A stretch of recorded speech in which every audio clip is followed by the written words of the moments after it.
18% की कौम है। कोई तो वजह होगी कि आपका कोई देश में नेता नहीं है। 18% की कौम दुनिया में, भारत में मुसलमानों की संख्या के हिसाब से आप दुनिया में दूसरे नंबर पर, इंडोनेशिया के बाद सबसे ज्यादा मुसलमान भारत में है।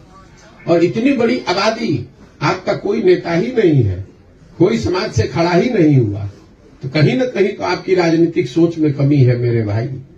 और वो कमी ये है कि आप जद्दोजहद नहीं करना चाहते। आप सोच रहे हैं कोई राहुल गांधी मिल जाए, कोई तेजस्वी मिल जाए, कोई प्रशांत किशोर मिल जाए, जिसके पीछे कोई ममता बनर्जी खड़ा हो जाए, जिसके पीछे हमारा बैतरणी पार हो जाए। वो नहीं हो सकता है।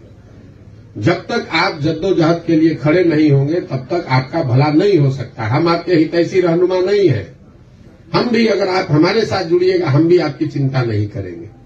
जिस कौम को, जिन लोगों को अपनी चिंता नहीं, उसकी चिंता दूसरा आदमी क्यों। एक मिसाल देना चाहना है, मुस्लिम भाईचारा पूरे देश में तकरीबन 18% है।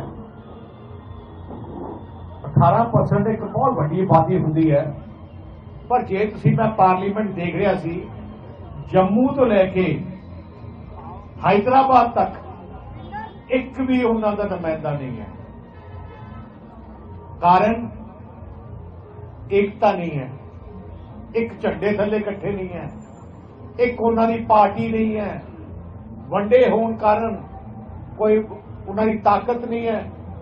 कई ऐसे हल्के है अपने इथों पूरे देश में जिथे उन्होंने बहुत बड़ी मेजोरिटी है, पर एकता ना होने करके उन्होंने नुमाइंदे जिते।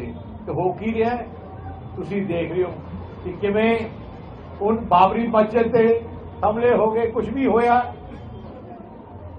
उन्होंने फिर भी कोई उस गल दा वो लड़ाई लड़ नहीं सकते, क्योंकि लीडरशिप है नहीं।